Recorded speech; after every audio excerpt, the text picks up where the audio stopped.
So today is the first day of Rhinebeck, I guess. Unofficially, of course, because the different events aren't really associated with each other. But today's Friday. The New York Sheep and Wool Festival starts tomorrow and runs through Sunday.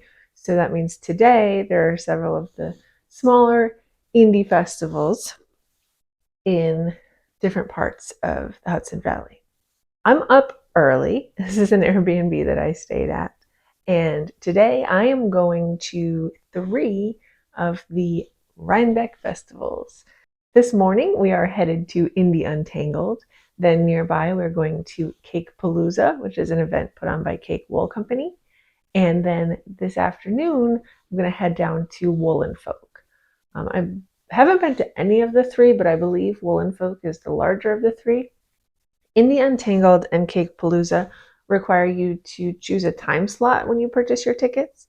So those are windows of time that I have to shop in, and I don't have unlimited time to browse. I think it's about an hour and a half or 2 hours each. So that's why we're doing them in the order we're doing.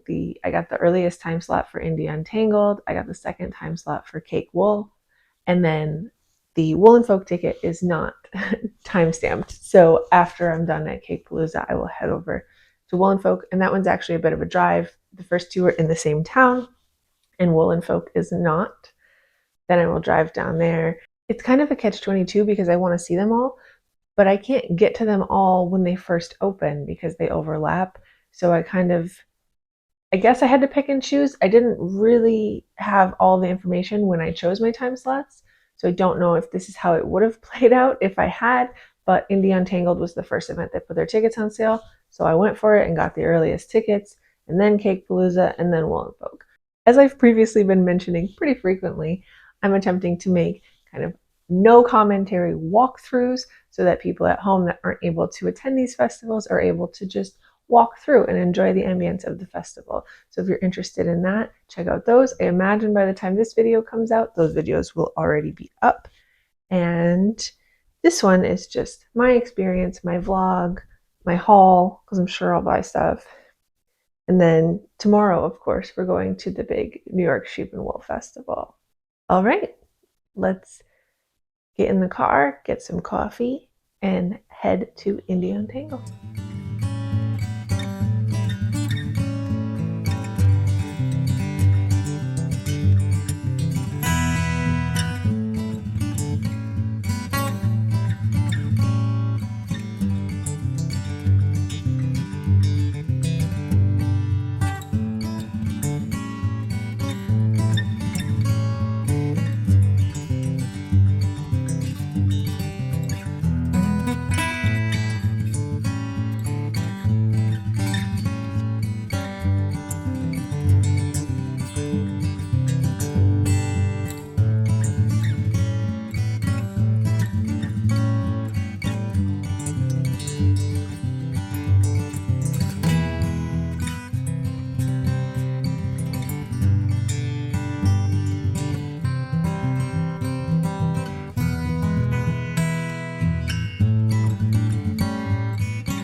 All right, so I'm just leaving Indie Untangled.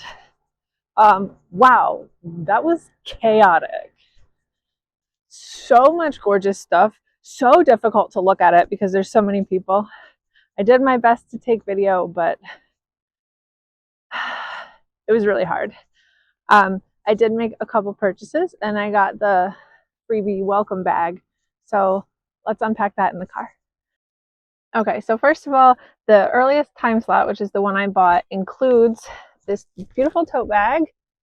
And there was a bunch of stuff in it, but it was kind of a short shopping window. We only have an hour and a half.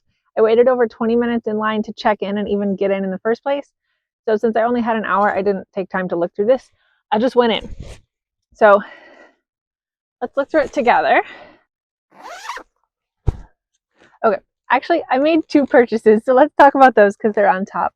First of all, for myself, because I thought this was so pretty. I'm always tempted by hand-dyed like floofy, like mohair or suri or what have you. This from Aster Fiber Company is a mohair silk, and this was their show colorway called Witched with Frost. It's beautiful like fall, but because it's this like gray base, I think it's much more neutral and wearable, because you know I like fall colors. Like I've got this, but it's not super wearable throughout the rest of the winter, because after like mid-November I feel like it's not fall anymore and this just feels so out of place.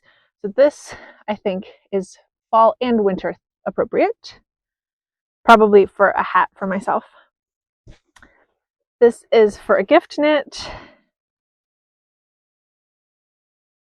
It's just a very pretty cool blue gray, I would say cool gray, with very dark tweed nips from Sea Change Fibers.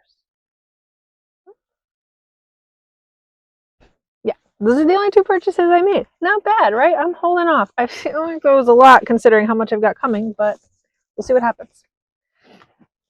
All right, so what is in this bag? There is, oh, this little crocheted flower from Ruby and Roses. It's on their business card.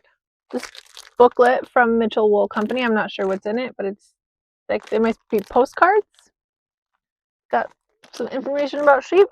An ad for Yarn Farm Kingston with a coupon, which if you didn't watch my Fiber Trail videos, I did stop there a couple months ago, and it's super cute, and they have a wine bar. Oh, Nitty City socks. I've seen these in other people's videos. That's cute. Murky Depths little post-it. I can't open it. It's like a notepad with a teeny tiny pen. Yarn Farm Kingston nail file matchbook. Oh, Rabbit Row Yarns in Corning. I also went there over the summer for the New York Fiber Trail. This is a little, I assume, cedar block to put with your things. This is an ad for Lucky Sweater, but it's on plantable paper, so there's seeds in the paper. Daedalus Spinning Wheels Cup Cozy, Can Cozy. Oh, I got another Ruby and Roses. I don't know that I was supposed to get two, but I did. A leather tag to attach to a finished object from Heritage Wool Collection. And a little tin from 29 Bridges with some stitch markers in it. That's so fun! All right, so I have a very short drive over to my next stop of the day, which starts basically immediately. They overlap a little bit, and that is CAKEpalooza. Let's go. I was just driving out and I saw another shed with more booths. I think I only saw half of the festival. Let's go back in.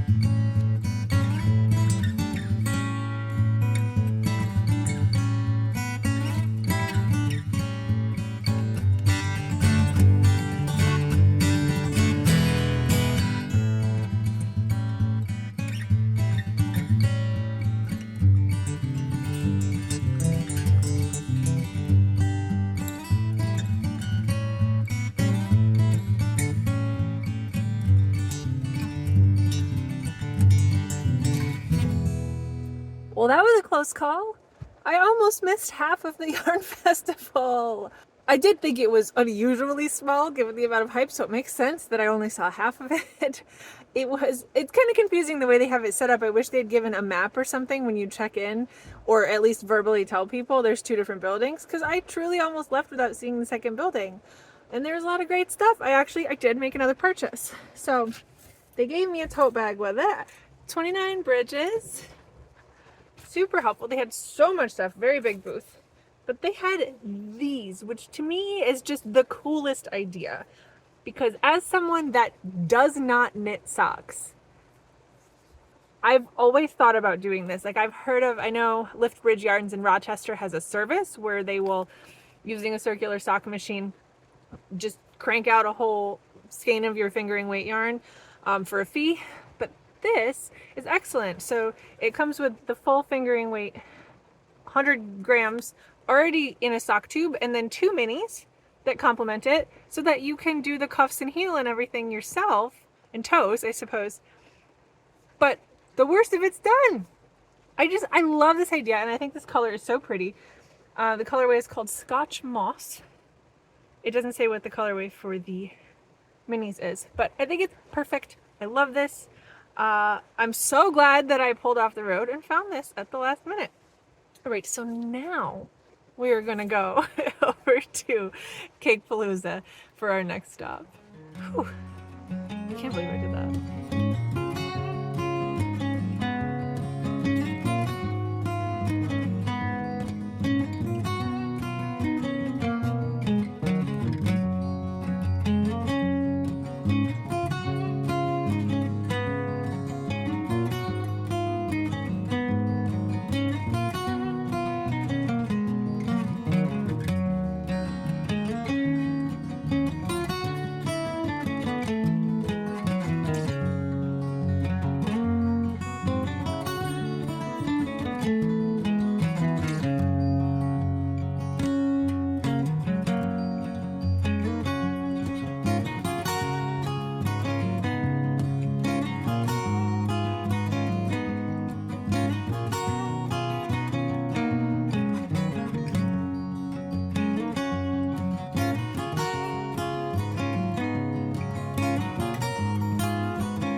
I don't know if overwhelming is a strong enough word. There's so much to look at, and so much of it is so incredible, but it's all at once. I did make a couple small purchases, no yarn, just notions this time, because honestly, I'm really overwhelmed. With so much yarn around, I'm having a hard time focusing and deciding what I want. And I've only done 2 out of 3 for today, but I'm going to take a break and get some lunch before I head over to Wool and Folk. Before I do that, let's get to the car and I'll show you what I bought. All right, of course it started pouring when I was walking back to my car. So like I said, I only made 2 small purchases at this one, and they're both notions. This from Wool and Vinyl. Stitch stoppers that are little slices of pumpkin pie because they were just too cute to resist. And I love a seasonal theme. I have Halloween stitch markers, I have Christmas stitch markers, but I don't have like fall or intermediate. So pumpkin pie. And these were really reasonable too. A lot of places have these for like $10 or $12. They were $6 from Wool and Vinyl, who just generally had a cool theme. It was like a Beatles themed booth. I really liked it. And then I spent a long time shopping for project bags, notions, pouches. I don't know how to pronounce it. Tanny Casey, I assume. Tanny Casey Handmade. They had tons that were really, really pretty. A lot made with Rifle Paper Company, which I truly love. So this little pink zipper pouch was Rifle Paper Company. I honestly would have bought a full-size project bag in this, but this was the only piece she had made out of this fabric. So I just bought this little pouch. And then I got this larger notions pouch that I thought was this really lovely, sturdy fabric. Because actually I've been having a hard time hauling around all my filming equipment on this trip, and there's too much of it loose in my tote bag, and I was kind of thinking maybe I should get a little pouch for it, and then I just love this one. I think it's perfect. So I'm gonna organize my filming equipment a little bit, take a break, get some lunch, just breathe for a few minutes because this is a very overwhelming experience for me, and then I will check in again when I'm ready to take you to Wool and Folk.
Quick disclaimer about this segment. First of all, sorry about the audio. My microphone was attached to my person, but not hooked up to my phone, so I apologize for the room mic, not what I intended.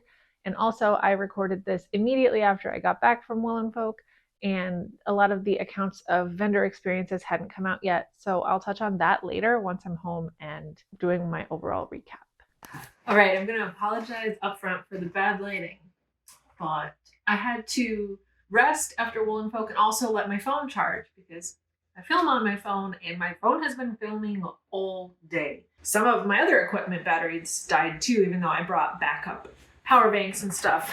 What a wonderful yarn-filled day. But like I said earlier, very overwhelming and kind of difficult to wrap my head around. I didn't have too difficult of a time of sticking to my plan to not buy too much stuff, mostly because I wasn't just overwhelmed at what I had the option to see and what I was already looking at. I was largely also overwhelmed at knowing how much more I'm going to see and not being sure what will be available. Another one of the things that I talked about in my planning Rhinebeck video was that I think it's super important to do a lap and look at all your options before you start making purchases. And first of all, when you're doing 4 festivals in a row, that's just not possible because obviously I can walk around the first festival and look at everything, but I don't know what's going to be at the next 3. So that made it hard. But also, I didn't do a great job of doing that at the individual festivals that I went to anyway. At Untangled, I think it was a little disorganized. I think the rain made it harder. And like I said, when I was checking in, nobody mentioned that there's 2 different buildings. Even if I had known about the 2 different buildings, they were quite far apart from each other. The facility that the festival is at is some sort of a horse training, racing, something facility. So it's big, right? Horses need a lot of space. There's a great big deal of space in between all of the buildings. And they were so far apart that I'm pretty sure, even if I had known that they both contain booths before I mistakenly almost skipped one, I wouldn't have necessarily been able to walk through both and then do it again. I bought a ticket for an 1.5 hour long shopping window. It took over 20 minutes for me to wait in line when I arrived on time to be able to be admitted into the festival in the first place. So I had about a little over an hour to look at both. I don't think it would have been feasible for me to do a full lap of each and then go shop again. It's kind of like you have to do a little circuit in the area you're in and then make decisions and then move on, which is the same kind of scenario I encountered at Wool & Folk. So I know I haven't even talked about it. My phone was dying when I was leaving and I was like, I just need to get to the Airbnb and get settled before I have a chance to put my thoughts in order. Wool & Folk was way larger than I imagined, but it was a lot. I've seen a lot of people on Instagram talking about how they're going to be at Wool & Folk, especially a lot of vendors. So maybe I should have connected that they have a lot more. But Wool & Folk also didn't hand out any sort of map or anything. And this was a big festival. Again, in a different way than at Untangled, kept thinking I was done. I kept thinking I had seen everything. And it turned out several times, oh no, there's a few more vendors over here. Oh, I didn't go around this corner and there's a bunch more outside. Or there's a bunch more upstairs in this building. So that one was a little disjointed for me too, because I wasn't able to really circulate and see what the options are and then go back through. And I thought I had done that. And then it turned out that I had only seen half of it anyway. And I went through and found the other half. But at that point, I'm a little yarned out. I couldn't have imagined that I would hit a limit for how much yarn is too much yarn. But I think I've found it. It's overwhelming like this. And maybe it's not the festivals themselves, right? Maybe if I was just going to these, shopping, looking around, hanging out with people, it wouldn't be so much. But because I'm filming them, it adds an extra layer of work and time constraint and anxiety that is difficult to work into my review of them. So let me talk about what I got at Wool and Folk, since I haven't mentioned that to you. I didn't do my little car haul like I did for the other two. And then I'll kind of give my thoughts on all three of them. And then we can talk about tomorrow.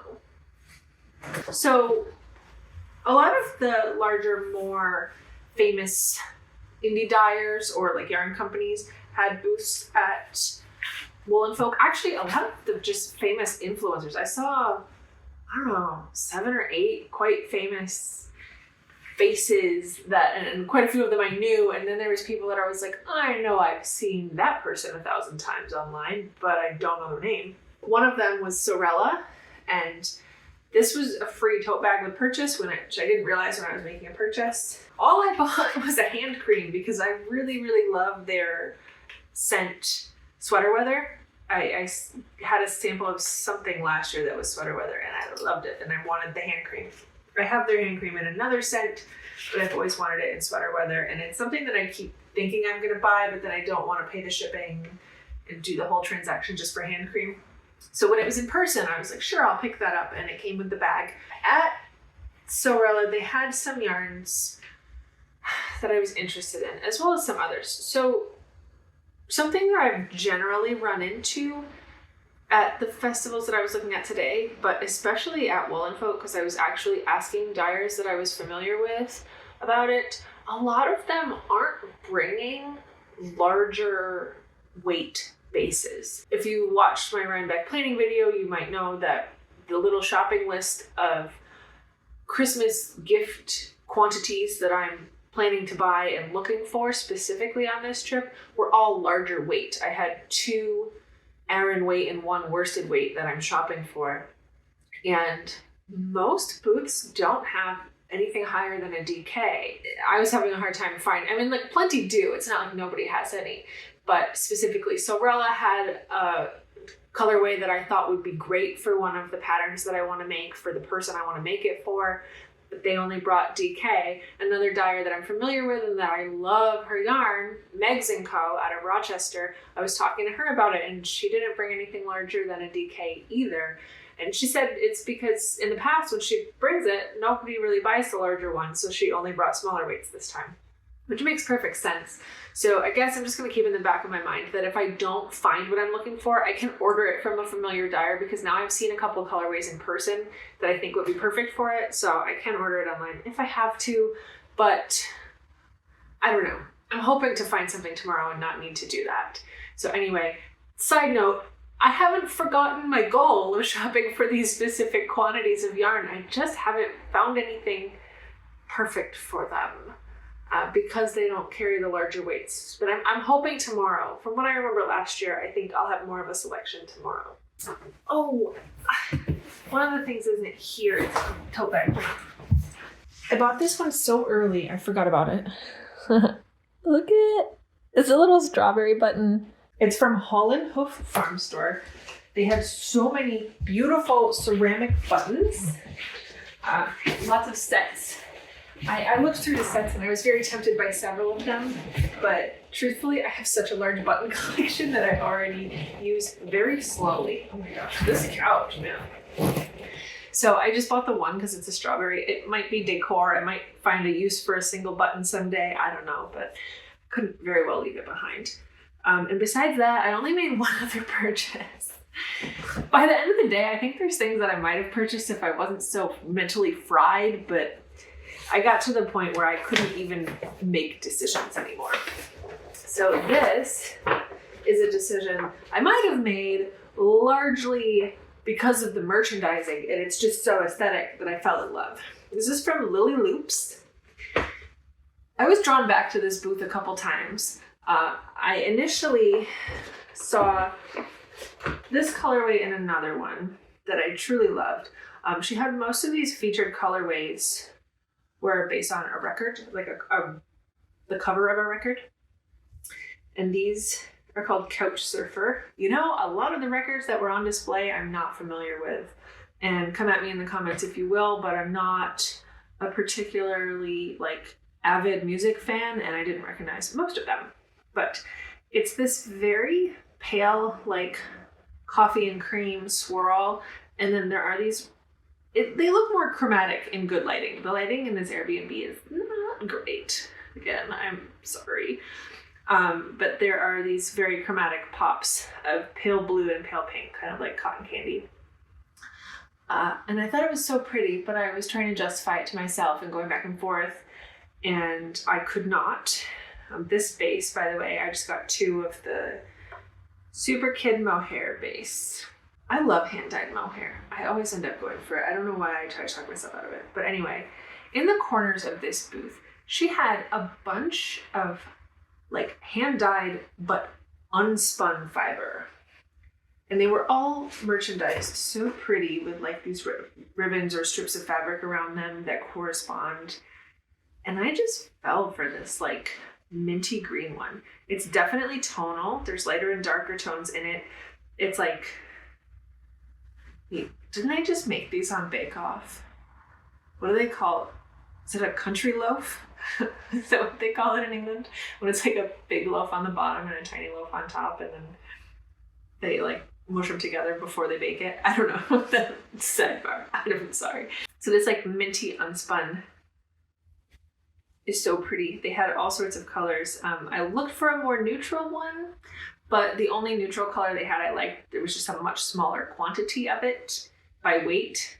It doesn't have yardage information on here, so I really am not sure what I'll be able to make with this. I'm gonna do more math before I try to choose a pattern about how much might be in here. This was $30 for this whole little bundle of unspun.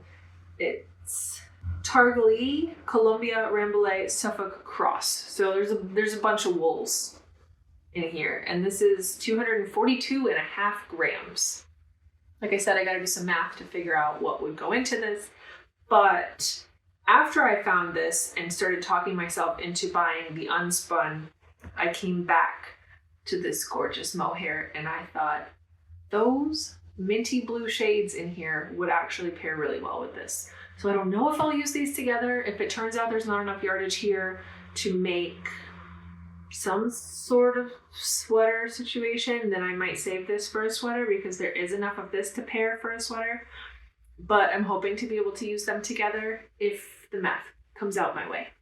Like I said, I really didn't buy that much today. I did spend a lot of my time filming, and I do want to talk about my impressions of the festivals and reactions and recommendations. So first of all, Indie Untangled was a little disorganized. The fact that it takes so long for them to check people in, I think that they should probably recommend on their website that people show up earlier. There was a sort of split in the line where there's like 2 people checking people in and the line naturally splits into 2 lines. But I noticed one line was going way, way faster. And I just think it would be better if they thought through some sort of system where everybody waited in one line and went to the available person and check in, because I feel like I waited in line for like 5 or 10 minutes after I saw people get in line after me go through, which is kind of frustrating, especially because they're putting a time limit on how long I can shop. So I don't know, just in general, there's no maps. I wasn't sure where the booths were gonna be, and the check-in process was a little hairy. So just a little disorganized and out of the way. And that one was also the smallest of the 3 that I went to today. I would say that Indie Untangled and CAKEpalooza are roughly the same amount of vendors probably, but in my opinion, CAKEpalooza was really well organized and it also had a smaller footprint. So even if it had the same amount of vendors, they weren't so spread out at the venue, and it was easier to find everything. And they were handing out maps while people were waiting in line. There was also people that worked there in line kind of like getting people hyped. They were giving out door prizes for answering trivia questions or for having worn a certain color. It was really cute. And the atmosphere there was just a lot more interactive and engaging. And like I said, it was easier because of the way they had their layout set up and the footprint on this small parking lot to be able to do a couple laps. I think that that was the only venue today where I actually was able to walk around and look at everything and then like really look and then walk around and make decisions about what I wanted to purchase. So that one to me felt the least harried or frustrating. And I definitely recommend CAKEpalooza. Wool Folk, it's so big. It's where all of the, yarny famous Instagram people are going, but it's just so spread out. It's hard to find everything. Wool and Folk also has the benefit of not selling those little time slots like the other two do. And it's a market and you shop. So maybe the others do it for a reason, so it's less busy. But in my experience, both of the others were still very busy, no room to move, and it was difficult to navigate. So they all seemed the same amount of crowded to me, but they've all got different rules in place to try to deal with that, and I couldn't tell you which one are the most effective. I'm gonna turn in, and I guess I'll see you first thing in the morning for us to head to the main event, the New York Sheep Wool Festival.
I did not have trouble shopping today.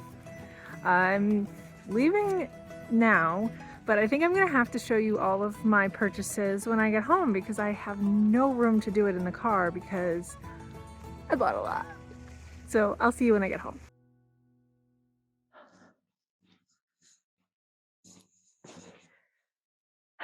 Okay, I'm home, and I think figuratively and literally we have a lot to unpack here.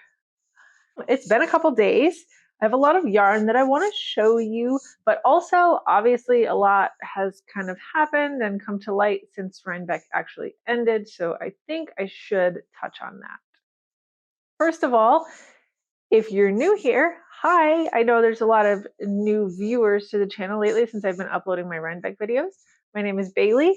I mostly do this kind of personal, vloggy, podcasty yarn stuff, but I decided to do these kind of no commentary videos for Rhinebeck because I know it's difficult for people to get there, and I wanted everybody to have an untarnished experience without my point of view necessarily present. This video is my point of view.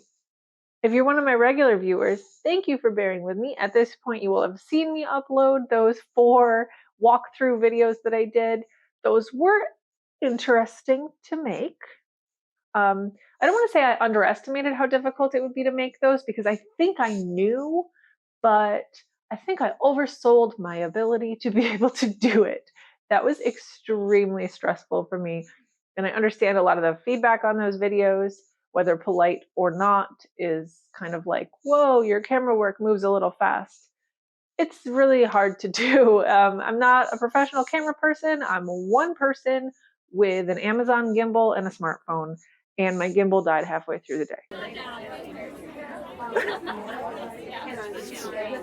Bear with me, I'm learning. I was trying something new, and I think by the 4th video, I was significantly better than the first video, but there was a steep learning curve to get over when it came to filming those.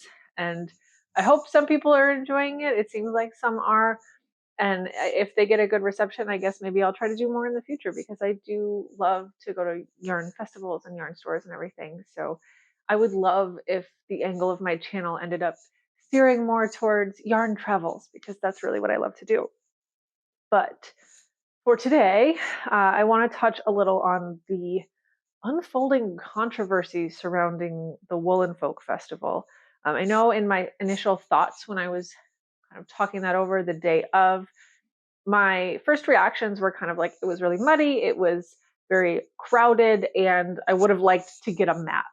Of course, at the time, I didn't know that maps didn't exist because all of the stuff that was happening with the vendors was happening in real time, and there's all sorts of negligence and mistreatment of those vendors that you can read firsthand accounts of online. I didn't have that experience, so I'm not going to try to convey those stories, but of course they're available on the internet for everybody to read if you seek them out. I feel awful for what happened to those vendors, especially those that not only didn't make a profit but lost money because of the handling of this event. Um, in my initial recap, I said I would recommend Woolen Folk. At this point, who knows if it's going to exist next year?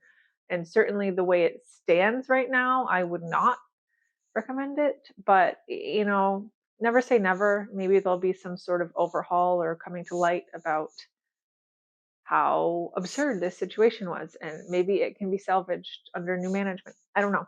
But of course, my experience was not so harried as that of the vendors or attendees that have mobility impairments and stuff like that. Like, to me, it was kind of uncomfortable to walk in the mud. It seemed like a bad situation, but I had boots on. Everything was out of order, but I just kind of wandered around and stumbled across it when I did.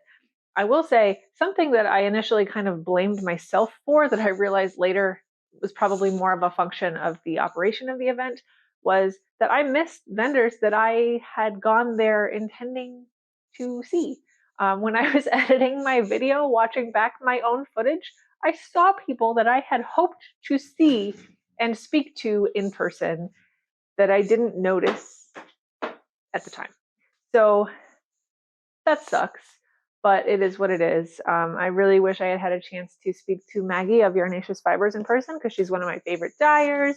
Of course, I mean, I love her because her business is dinosaur themed, but also, like, I love her products. And she was there, and I didn't see her. And as I was driving back to the Airbnb that night, I thought Yarnaceous Fibers was supposed to be there. I must have missed them. And then later realized she was in my footage. She's right smack in the middle of one of my shots, and I just didn't see her. So let's talk about Saturday and the New York State Sheep and Wool Festival. That one was really fun. I think maybe it was the confluence of a couple things. Maybe it's because I'm only filming one walkthrough video, albeit a larger one, instead of 3 in one day. So my equipment didn't die. It was crowded in places, but less crowded overall than the others had been. And also, I had been before, I was familiar, and actually, I didn't realize that a lot of the vendors there are like in the exact same spot as they were last year. So maybe they're in the exact same spot every year, which I see that's why they can't really expand much, is if they're, hosting the same vendors over and over every year and they're keeping the same spot. But also, it made it very navigable to me. So that was much more enjoyable to me once I had a kind of strategy for like approaching the filming of the video and then the browsing and then the shopping at a venue where I was already familiar with the layout and where everything would be. That was a much easier part for me to tackle. So Friday was really stressful for me with the 3 different festivals that I'd never been to, with the chaos that those festivals tended to be, with the limited time slots, or with what happened at Woolen Folk.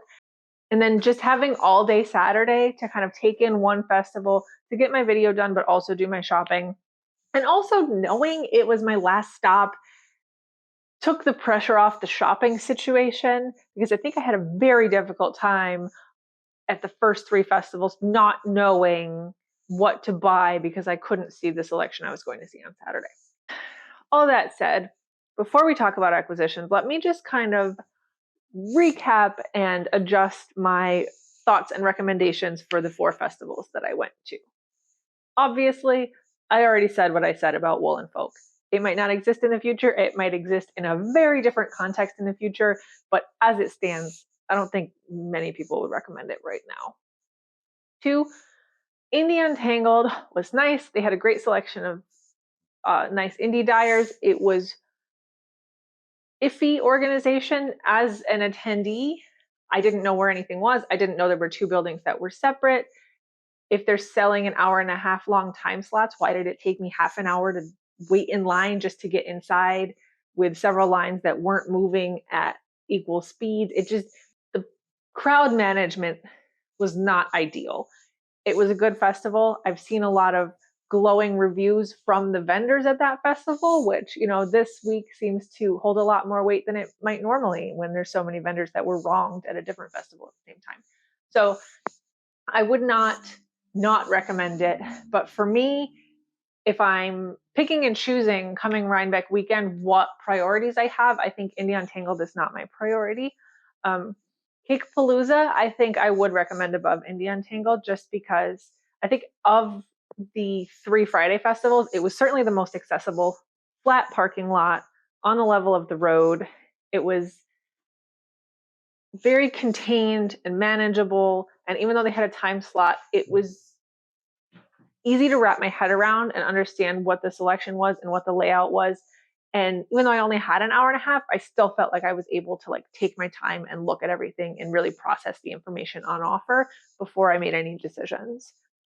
Also, they have some really exclusive stuff there. Like half of the people that were coming in my time slot, but maybe in every time slot, I don't know, were literally there because Black Pearl Magic is there, right? Like her line was all the way down the lane like the second they opened, which is understandable. Those are like really desirable and difficult to attain. So like that's why a lot of people were there. Similarly, there was a couple other booths that had very long lines right off the bat. And maybe that should dictate your decisions, right? If you're planning your own trip and you're here for advice on what you want to do for Rhinebeck in future years, keep in mind, like, look for the vendors that are important to you and let that fuel your decision. So I would recommend CAKEpalooza. And then, of course, I would recommend the New York State Sheep and Wool Festival. Like last year, I felt this like vague disappointment after just going to one day of New York State Sheep and Wool and then coming home and realizing, oh, there's all of these other little smaller independent festivals the day before. And I feel like I only got half of the experience. And in retrospect, that was just like half-baked Rhinebeck FOMO, right? Because I went to Rhinebeck, but I felt like I still missed half of it. Now that I've done all of it all at once, I think the main event is the main event for a reason. It's established. They've got procedures. They've got everything figured out. It's a very well-run event at this point. And the fact that it's 2 days definitely gives you more than enough time if you need it to process everything and look through everything. I think in the future I might try to go for both days. This year and last year I both opted to go just for Saturday, and I think in the future I might try to do both because it would be nice to let myself film and let myself have the time and the space to work on the channel and then also enjoy myself separately. So that's a very personal note. I imagine most people are not looking for advice on how to make YouTube videos about Rhinebeck. Most people are looking for advice on how to plan to shop at Rhinebeck. So I would say don't miss the main event.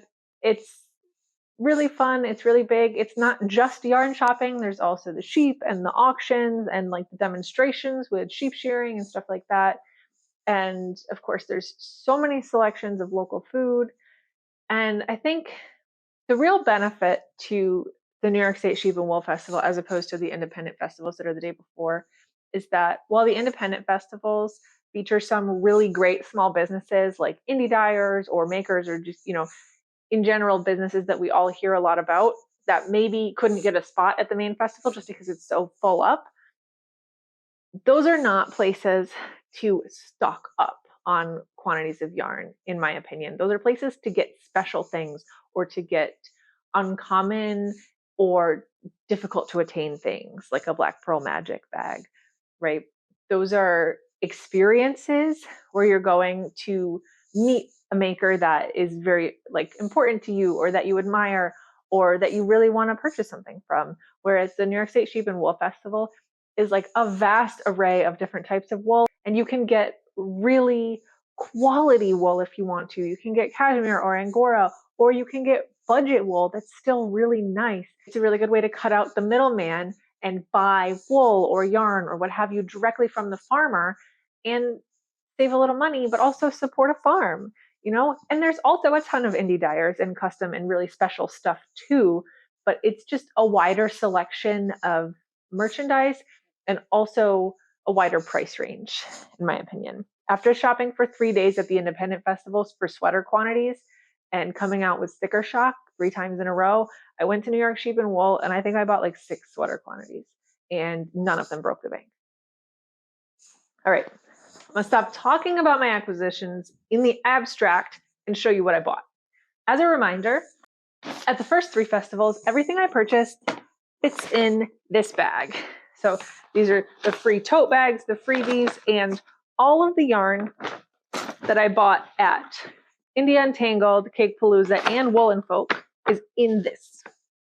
Everything I bought at New York State Sheep and Wool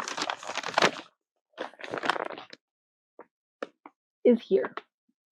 Let's quickly check off my 3 sweater quantities that I went in knowing about. One of them is here. I knew I wanted a light, either like a very light dyed or undyed yarn, and I ended up finding this towards the end. I actually had made all these other purchases already, and I went to put them in my car because they were so heavy and came back just with the intention of looking for this sweater quantity. And I found it. This is from Spinaway Farm.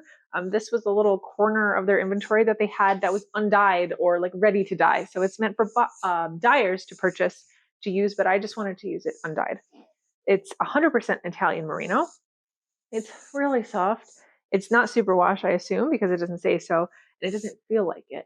But it's very nice, floofy, woolly. It's got a teeny bit of a halo. This is sport weight yarn.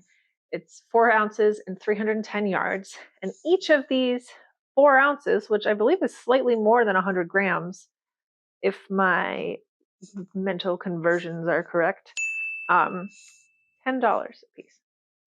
So this is super budget friendly for real wool yarn, especially real wool yarn that feels like this. It's very soft. A lot of the vendors I was going up to touching their undyed yarn, it was, super affordable, but because it's unprocessed, it's very woolly and rustic. And that's not what I wanted for the person I'm making this for. When I found these, I was thrilled. I needed an Aran weight for the project I'm making, and they had an Aran weight base in the same booth for the same price, 4 ounces for $10. But the truth is that I didn't love it. The base just didn't feel as soft and as nice as the sport weight base did to me. So I opted to just buy double the sport weight base so that I could hold them double. I would have needed 8 skeins of the Aran weight base to get the yardage that I need. And I figured if I just get 8 skeins of the sport weight base, then I've got double the yardage I need, which is plenty to hold it double. And I actually already cast this one on, and I'm very, very pleased with my decision. Another sweater quantity that I got that kind of tricked me was, I literally don't even know what this booth is called. They were in the same spot this year and last year, so maybe you know from having been there. Like the only outside tent sort of on the hillside outside of the big show buildings near the one really big, really pretty tree. That sounds really vague, but I think if you've been to Rhinebeck, you'll know which tree I'm talking about. Comment if you know the tree that I'm talking about, because I don't think I'm crazy. I think there's one like really exceptionally pretty tree that people always take pictures under, and this is right next to that. I wanted a neutral yarn and I wanted it to be quality wool because I think that the person that I'm making this for values quality over maybe the feel, if that makes sense. I think the person that I'm making this for, I think would value how it feels against their skin maybe a little more than like what the actual product is made of. But I think that the person getting this doesn't mind to be a little uncomfortable if they're in something nice. So I ended up finding these. I don't even remember how much these cost, to be honest, but they were also very affordable, similar to the first one. Now, if you're a little more canny than myself, maybe you'll pick up on the issue with this yarn before I did, which is to say, after I got home and had already committed to a quantity of it. This label reads 100% wool, DK weight, 440 yards to 100 grams.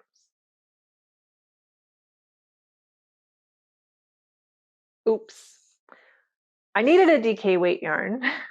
I knew the yardage I needed. I ended up bringing home 4 of these because that would be the yardage I need in a DK weight yarn. 440 yards per 100 grams is like pretty textbook fingering weight yarn. Like, I don't know who decided this is a DK. It does have a bit of a halo. It's a bit fuzzy. I started knitting a swatch to see if it would fill in maybe more than I thought it would. I don't think it does. I don't regret it. I do think this yarn is perfect for what I need. I wish I had paid more attention to what was actually here and like thought about the yardage to weight ratio before I purchased, because I just would have purchased twice as much to hold it double like I did with the other one. In the end, I got home, I knit a swatch, realized that I had miscalculated, and I ordered some mohair from Hobie to pair with it later. So I was going to cast this one on first. I am now not. That's why I cast the other one on, because I'm waiting on the mohair to pair with this so that it'll be the right weight. I think the end result's going to be nice, but I wish I had thought twice before I just believed the label that said DK weight. The third sweater quantity I bought, I am very proud of. These look so like cloud-like and squishy, don't they? This is one of those sellers that does that gorgeous thing that is like beautiful marketing but questionable practice to me, where they have them like unwound.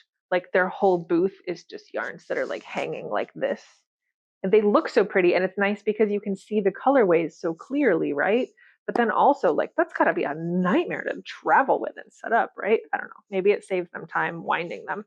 Anyway, I bought 3 of these hanks here. This is from Briar Rose Fibers.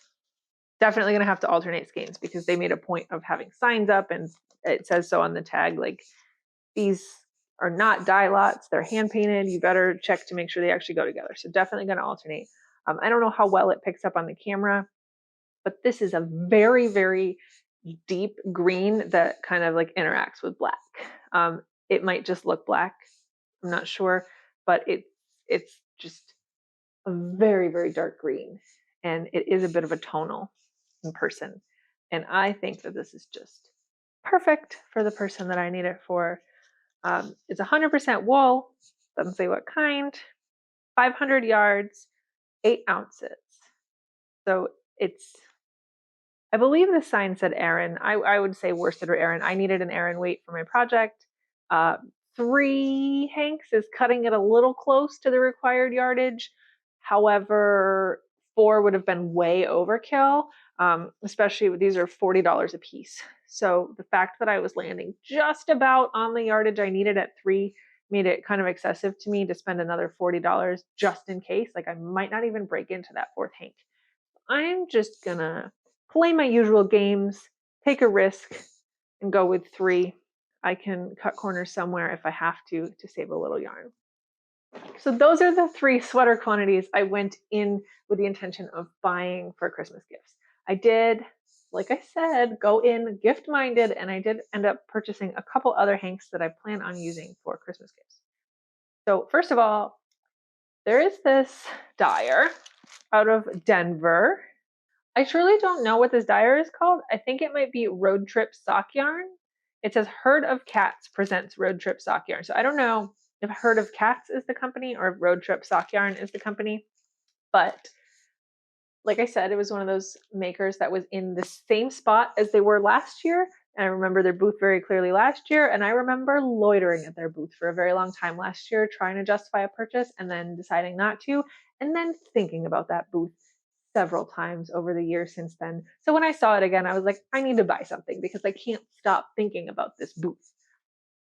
They dye colorways based off of shelter cats and dogs, and it's so stinking cute. So I bought this set of minis for myself. There's these 5 photos of these shelter dogs from a real shelter in Denver, and then it's these 5 minis, fingering weight minis. I don't know what I'll do with these yet. Maybe I'll put one or all of them into my granny stripe blanket, but truly I was swayed by the dogs on the label and the fact that I didn't buy anything last year and I regretted it. Similarly, at the same booth, I got a couple skeins based off of some cats to make gifts out of for Christmas. So these are very, very floofy, thick, bulky chainette made out of 100% superwash wool. So they're super soft. And I love these. And you can see the cat, can't you? They're very feline colorways. I have no recollection of where I bought this skein of yarn. I remember it was in a sale bin near the aisle, and I kind of just stopped to dig through, and this was $5. And for $5, I thought that interested me just fine. I believe it's an undyed wool base, and then it's some sort of synthetic twisted around with these like kind of metallic colors that gradiate to different tones. I don't know. It's one hank. It says 280 on the label, which I believe is the yardage. I'll do something with it. It was $5. It is cute. And then I hit up Polywogs. If you were on the channel last year, you might remember that I bought one sweater quantity at Rhinebeck to make a Christmas gift out of. And that was Lamb's Pride that I bought from Polywogs. They're very affordable. I've seen Lamb's Pride at local yarn stores for like $10, $11, $12 a hank. And this seller, again, always in the same spot in the same building every year, sells Lamb's Pride in worsted and bulky for $4.95 a hank, which is a great deal. I really enjoyed working with it last year. I wasn't sure upon touching it that I would love it, but after I worked with it, I really, really liked it. And I got a lot of great feedback on the finished item that I gifted. So I kind of went to Rhinebeck thinking if they're there again, I want to check it out and probably get a couple sweater quantities to stock up on, not with anything particular in mind, just knowing that it's pretty good quality wool and it's very inexpensive, and we'll see what I find. And I bought 3 sweater quantities. So this is a kind of like cool greenish gray color. This is the only one I got in worsted. Lamb's Pride is 85% wool, 15% mohair. It's all in the country somewhere. What does it say? Mitchell, Nebraska. I don't know. The wool comes from Nebraska. I don't know where it's milled or anything, but nice stuff. So I believe I got 6 of these, the worsted weight one. I bought, well, I should say this is called colorway Smoky Sage. This bulky one, which is a nice warm mustardy neutral, is called Sand Dune. I got 8 of these, also $4.95. And then the super, super pretty berry color, which really drew me in first, and this was the first one I picked out, is also bulky, called Antique Mauve. 8 of these, 8 of the Dune, and 6 of these. So like $40 for a sweater, $40 for a sweater, $30 for a sweater, which to me is a very good price, and I regret nothing. However, this hefty bag is all that Lamb's Pride. That is why I had to go back to the car to put stuff away so that I could finish my shopping for my Christmas shopping list. Whew.